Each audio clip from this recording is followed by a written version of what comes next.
bin Thomas Hartmann, bin Hausmeister hier am Campus im gesamten Ernst-Abbe-Bereich. Ja, ich bin Vorarbeiter von verschiedenen anderen Gebäuden hier, die relativ im Zentrum der Stadt sind.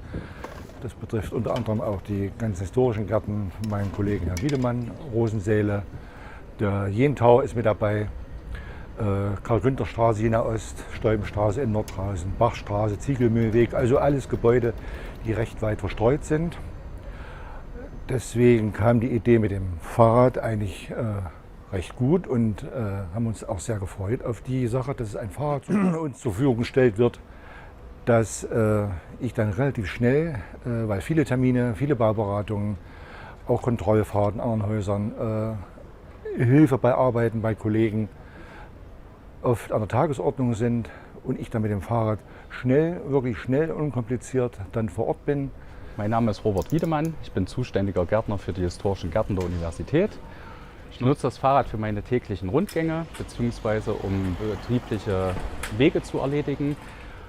Und ansonsten müsste ich teilweise dafür das Auto nutzen und dadurch kann ich CO2 einsparen und bin nachhaltiger unterwegs. Hier sind wir im Bienengarten am Steiger in Jena. Hier habe ich dieses Jahr erstmals eine Wildblumenwiese angelegt und hier komme ich öfter mit dem Dienstrad her, um zu schauen, ob die Pflanzen wachsen und ob vielleicht auch schon Insekten da sind. Das mit dem Fahrrad ist jetzt erstmal eine Testphase.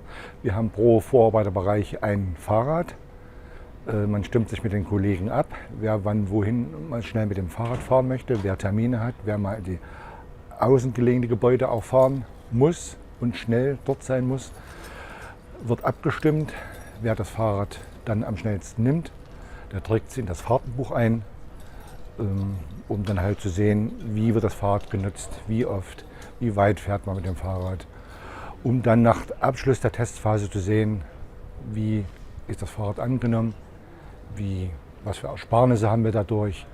Aber ich denke, das ist schon jetzt bekannt, dass wir da viel Zeitersparnis haben und eben eine gute Sache ist, mit dem Fahrrad zu fahren.